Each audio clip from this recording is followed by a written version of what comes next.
Welcome to Tutor Boot, where each week we talk about news related to HR and the world of work. We toot the news we like and boot the news we don't like. I'm your host, Stacey Nordwall, a serial joiner of early stage tech companies as their first in or only HR person. And joining us today, we have Lee Rubin. Welcome, Lee. Hey, thanks, Stacey. I'm so excited to be here and toot and boot a few things. So thanks again for the opportunity. Yeah, absolutely. And let us hope that there is something worth tooting, which is getting harder and harder to find, I think. But I met Lee at Transform, which was an awesome experience. And so, Lee, for those who don't know you, why don't you tell us a little bit about you and about Confetti? Awesome. Well, hi, everyone. I'm Lee. I'm the founder and CEO of a company called Confetti. Maybe you've heard of us because we have over 10,000 customers ranging from all different shapes and sizes. But I would like to consider myself one of the world's experts on employee culture and just like event planning in general, especially virtual event planning or remote event planning. And in short, Confetti is the easiest way to discover, plan, and book unforgettable live hosted virtual experiences. Think hosted games like escape rooms or classes with kits like a cooking class or a wine tasting. And we really are the only platform that takes care of everything end to end from the planning process. So if you haven't heard about us, we would love you to check us out. Awesome. Yeah, and this is a very good segue into the things we're going to be talking about today. The first one being employee engagement. So we're going to start with an article from Inc. titled "Employee Engagement is Dropping and Managers Are Leading the Slide." The summary here: US workers have historically felt more connected to their jobs than workers elsewhere, but that bond is weakening, and especially among managers. Gallup found that two groups had the steepest drops in engagement: managers under 35 and female managers. And they're saying that as managers lose this sense of engagement and loyalty and belonging, that disengagement is then influencing their teams in terms of morale and productivity. They also said there's data that only 52% of workers now say that they're thriving, which is a record low, and that feelings of sadness are at the high end since 2009. So, what did you think reading this? What's your take on why managers are particularly experiencing this slide in engagement? Yeah. Ooh, it's such a big topic. I'll start with the fact that, this news is sad. So in that case, it's a boot, but I think, the toot is that I agree that employee engagement is definitely declining. It has been for a handful of years now. And, just this morning, I am part of a CEO WhatsApp group, and we were literally talking about exactly this. Mm, Um, and there's been so much change over the last few years, and I think employees and managers have been ping-ponged around. By the way, my team included, right? I mean, we were one of the fastest growing companies in the United States in 20 and 2021. And then ever since 2022, with the return to office, like we've had our fair share of challenges and having to overcome that. And I think, what managers have had to experience is actually a bit kind of like the CEO life of sorts. Like they've had a very real look at like the roller coaster of what the last few years have had. And you have a loyalty to your team, and hopefully you like many of your team members, and having to I don't know, lay them off or do all these yeah. things, and like the company's ever changing. It's just I think that the managers are like stuck being in front of um like they're the face of these changes, and they're not in control of the company. But in today's world, a lot of us feel like what what is control right now? Like what Yeah. does control look like for your average business after the last few years since COVID? Yeah. Yeah, you hit on so many of the things that I was thinking as well, that there is this volatility. there is this instability that has been, I think, growing over the past few years in particular. Like you said, that there's been a lot of layoffs and those kinds of things that have happened as well, which increases that kind of disengagement, increases this lack of trust that people are having. Yeah. And to your point, the managers, I think especially when they're talking about managers under 35 and female managers, what that brings to mind is people who might be earlier in their careers, they might be more kind of like middle manager type roles. And those are the roles that are very often highly impacted by decisions made by the business, and yet also have probably lesser influence on what those decisions are. So they're kind of in that place where they have to, lay their team off, do these things. Maybe they're even because other middle managers or a layer of management has been laid off from the company. Now they're managing even larger teams.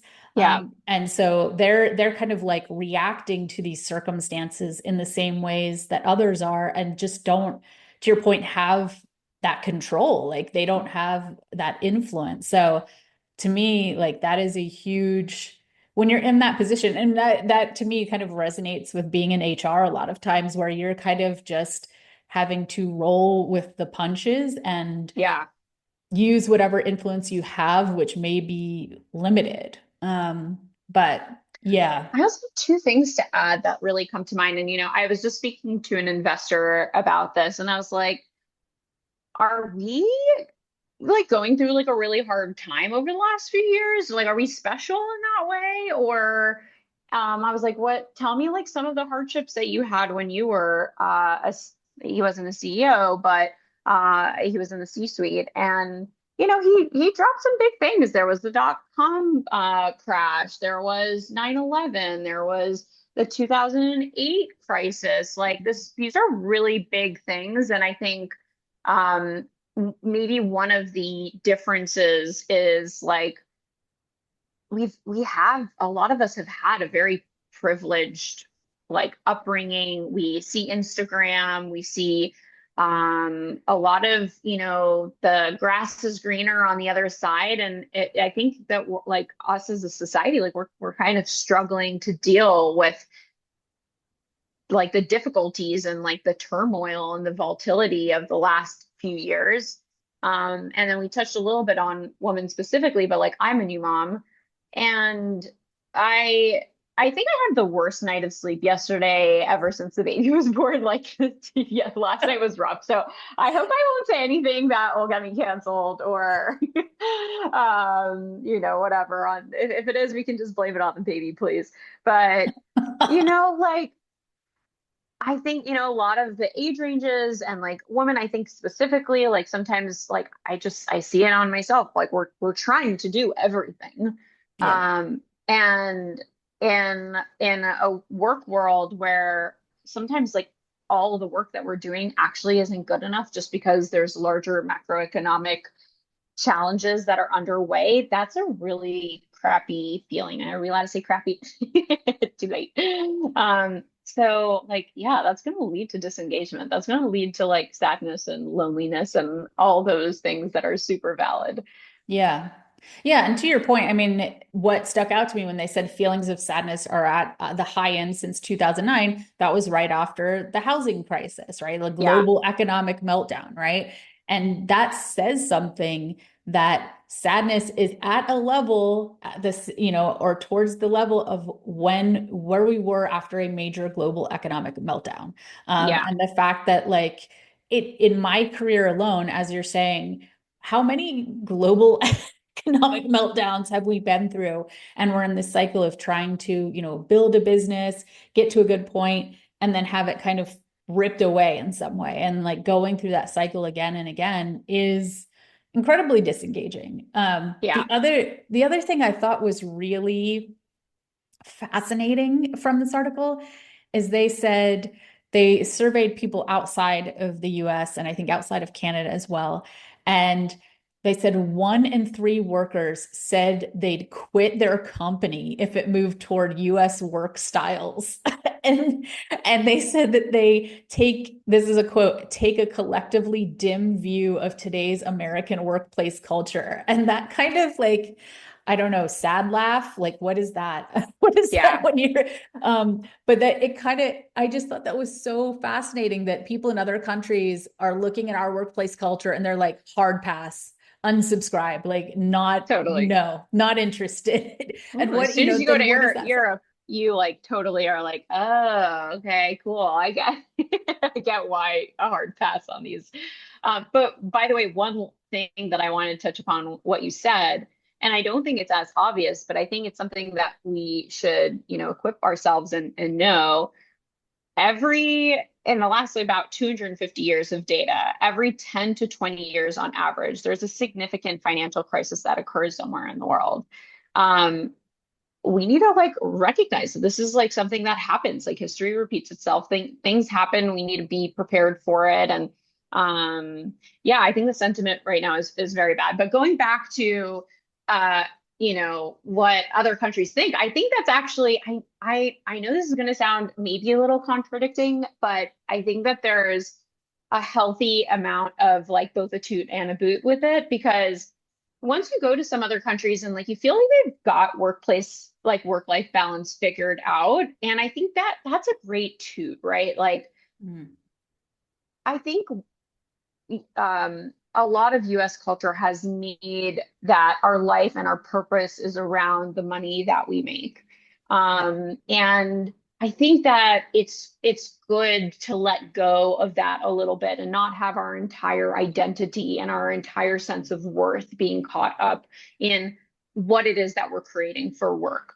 And again, I think Europe has got it figured out. Or good many places in Europe, maybe not everywhere. Yeah. Um, and they're like, I like if you've ever been to Italy, like they have a very hard nap culture in the middle of the day, just like during work. I think it's like amazing. Like subscribe me to that.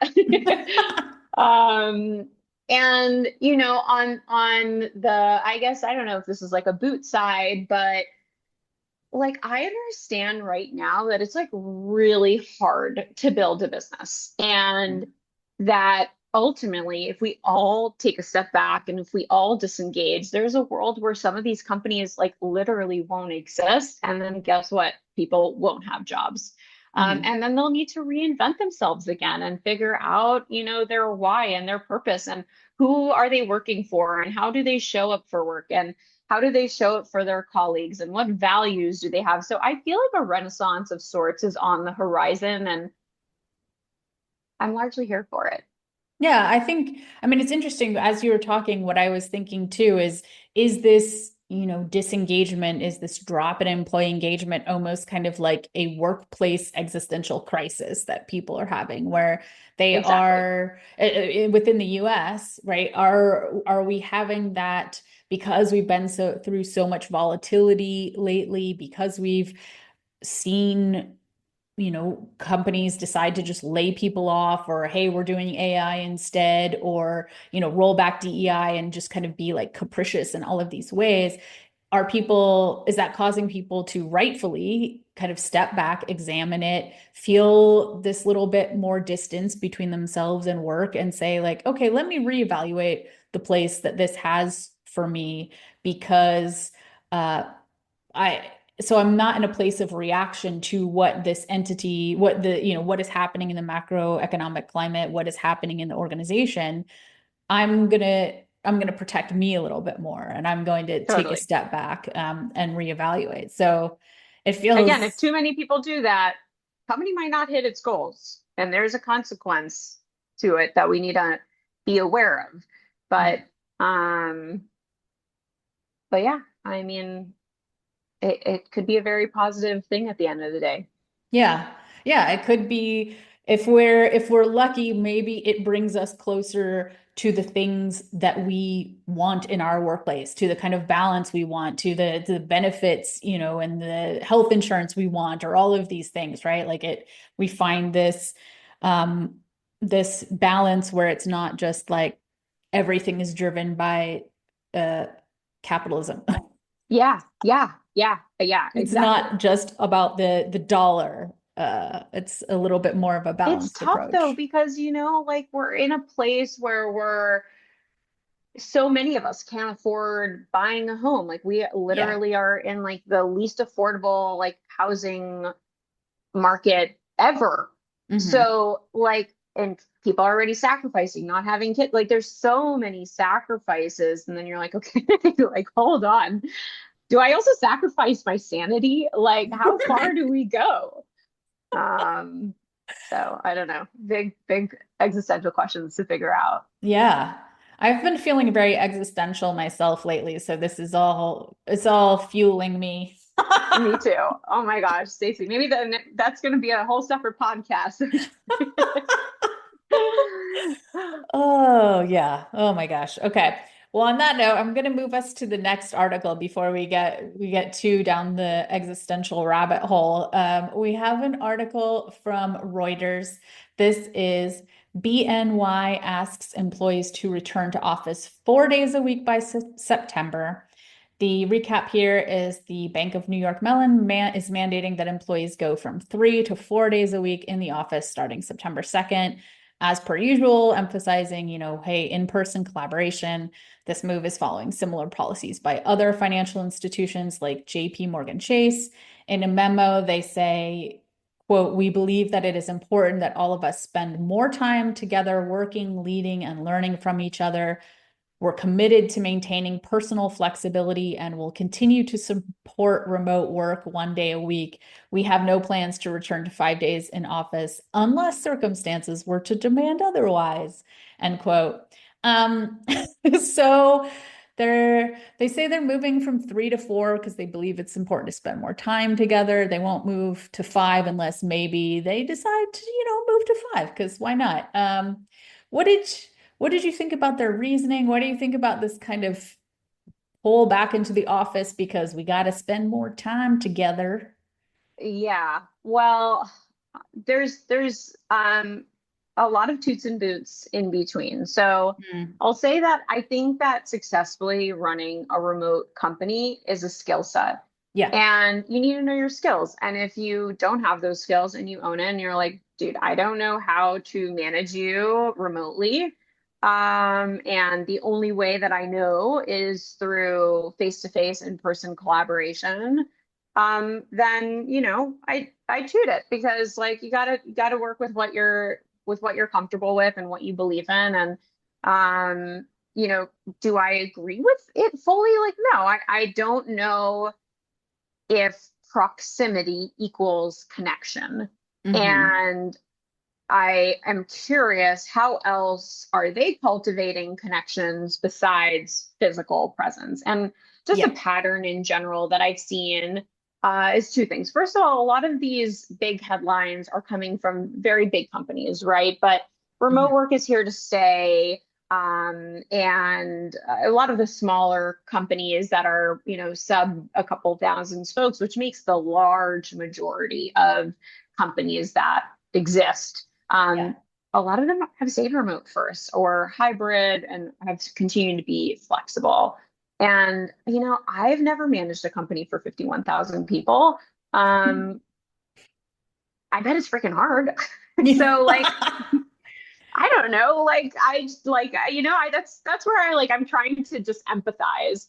Um, Yeah. but yeah, I like, do employees genuinely feel more connected and energized after being together in person? Like, or do they feel drained from the commute? Like, I think that these are valid questions that they should ask their team and find out. And I guess my last point that I'll say before I be quiet is that I think that there's just been so much pressure on C-suite over the last 4 years for their performance.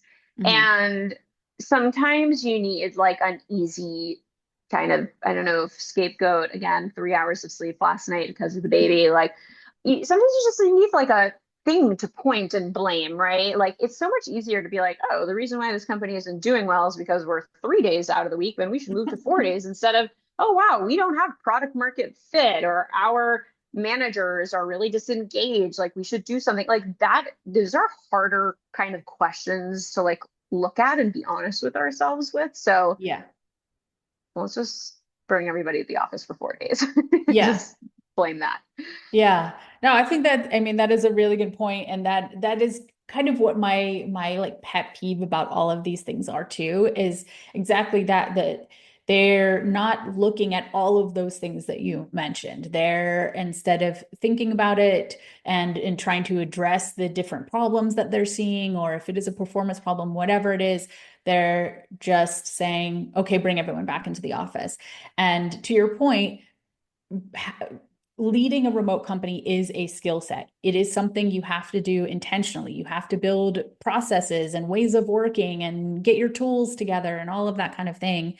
And I think a lot of folks don't really want to spend the time doing that and building that intentionally. So they think just because they've worked in an office before, okay, just get everyone back in the office. But the reality is you have to build that experience intentionally too. You can't 100%. just throw, right? You said proximity does not equal connection, right?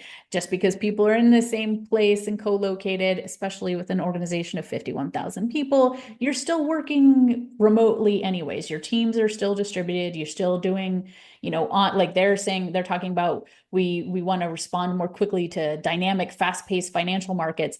That stuff's all happening online too, right? Like that's 100%. not in person. So, for me, it's still about, okay, every kind of organization has to figure out how it makes sense for them to work together. And maybe for some folks that is all in office, et cetera, but you still have to do everything intentionally. So, and that's, to me, the default is just like get in the office and things magically happen, but that's not the case. Yeah, It's totally. not what actually, it doesn't actually work that way. Yeah. Yeah. Look, I don't want to get ahead of ourselves, but I remember one of the articles that we talked about, which I don't know if, again, if I'm getting the cart, the horse above the cart, whatever the phrase is. Um, but like all of this in a world where you're also like, are the people that I'm working with like even real? And what are they doing? Like literally, how are they spending their time? And like again, these are things that are difficult. You really need to know how to project manage and time manage and make sure that you're genuinely building authentic connections with people. These are like again hard skills that need to be fostered and developed. Yeah, yeah, absolutely. So let's dive into our next article. This one is from CNBC. It is fake job seekers are flooding US companies that are hiring for remote positions, tech CEOs say. The recap, there are tech CEOs sound the alarm about candidates using AI to fake their way through remote job interviews, relying on deep fakes, AI written resumes, and real time AI assistance. The concern is that once the fake person is hired, they could install malware to demand ransom from the companies. They could steal customer data or trade secrets or funds. And it has apparently particularly been an inroads for North Korean spies or spies from other countries as well. So companies are now kind of tightening verification processes to try to combat the rise in fraudulent applicants. So I'll say for me, I have seen in some of my HR groups people starting to talk about this, like, hey, what's going Yeah. on? Have you experienced this? It's not something I have experience with. I find it fascinating though, because originally I was like, why would you go through the trouble of faking your way through a job interview? Because like it's so much work and It's not because we're good fun. people, Stacey, but there are reasons. And by the way, the first time that I was really exposed to this was actually at HR Transform. Oh, okay. There were like a couple, actually like a lot of companies now that were really helping essentially do this exact thing, which is like empowering HR to combat fake employees. So it and in the article, what was it like in the future? They're assuming like 1 out of 4, something like ridiculous. I don't want to Yeah. misquote. So Yeah. that's No, an they said insane number. What that, yeah, they said 1 in 4. And I was like, what? Really? Yeah, They're saying, what was it? Gartner said the rise of AI generated profiles means that by 2028, globally 1 in 4 job candidates will be fake, which seems right. just, I can't even comprehend that that's accurate, but Totally.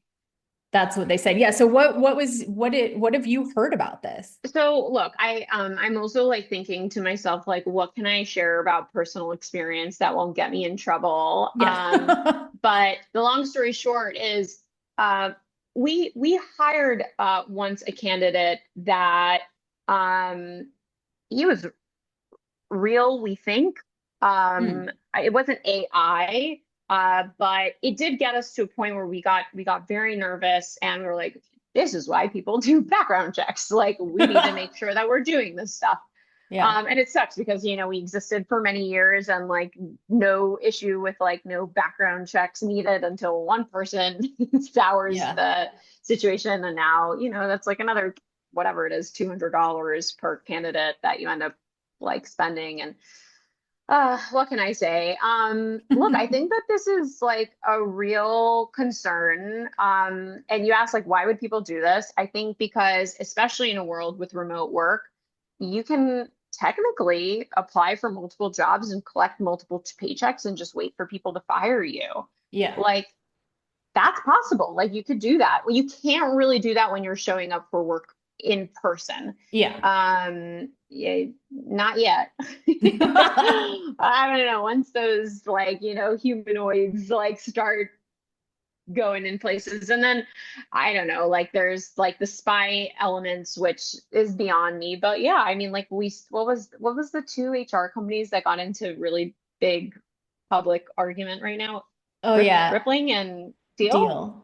Yeah. Deal? Yeah. Yeah, I mean, like, I don't know, like this stuff like is real life. I talking about Americans who take work way too seriously. Yeah. But yeah. Yeah, I think I mean when I read the article I was like, okay, so I guess maybe there's like varying levels of risk because some of what they were talking about were, people who would come in and try to work at like high security companies, Yeah. cryptocurrency companies, things like that. And I'm like, okay, I could see why you might have some bad actors who are trying to get into the company and steal or like take trade secrets or things like that. That makes sense to me. From the perspective of like people getting, I mean, I would be really curious. I should get the data on this, but on people who have multiple jobs, like I Yeah. imagine that has to be a small number because It's much bigger than you think. is it? I It's just much bigger than you think. Yeah. Maybe I'm just exhausted because I just like the idea of going through so many hiring processes to get multiple jobs. Yeah. I No, can't. I think it's a lot more. I also think like there is a good amount of people that take advantage of like remote work and that kind of lifestyle. And that's why you really need to be output oriented and hold people towards goals and communication and making sure like why are things not being completed if they aren't being completed. Um, but like I'll just take, cute little confetti, right? Like 50-person company, like not that big of a deal. Every time we onboard somebody, I don't know how to be a scammer, but I know that person gets a text message within 2 to 8 weeks of them starting a job with us. And it says, hey, this is Lee. Are you available for a minute? And then people, isn't you and Fleet, right? They're like, yeah, I'm available. What do you need? And they'll be like, hey, I need you to go to Sephora and pick up a gift card.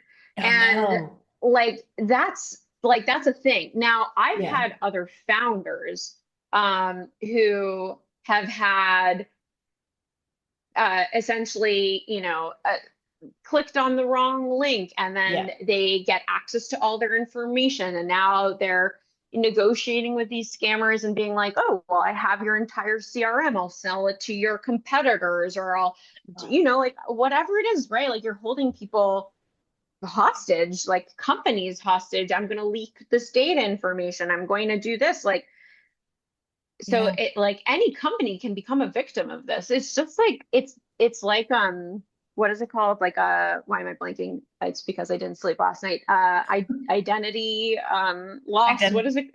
Identity fraud, identity theft. Identity fraud, right? Yeah. Identity theft. There we go. It's like identity theft for companies. And we're seeing this more Mm. and more with phishing, right? Like imagine you got an email from Lee, but it's not at withconfetti.com. You didn't notice it's at withconfetti.bob, whatever. You're like, oh, I didn't notice. I got an email. Hey, Stacey had a wonderful time on the podcast. I wanted to see if you can click on this link and write a review about whatever.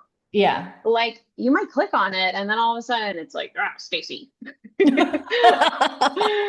we've got your information. I don't know.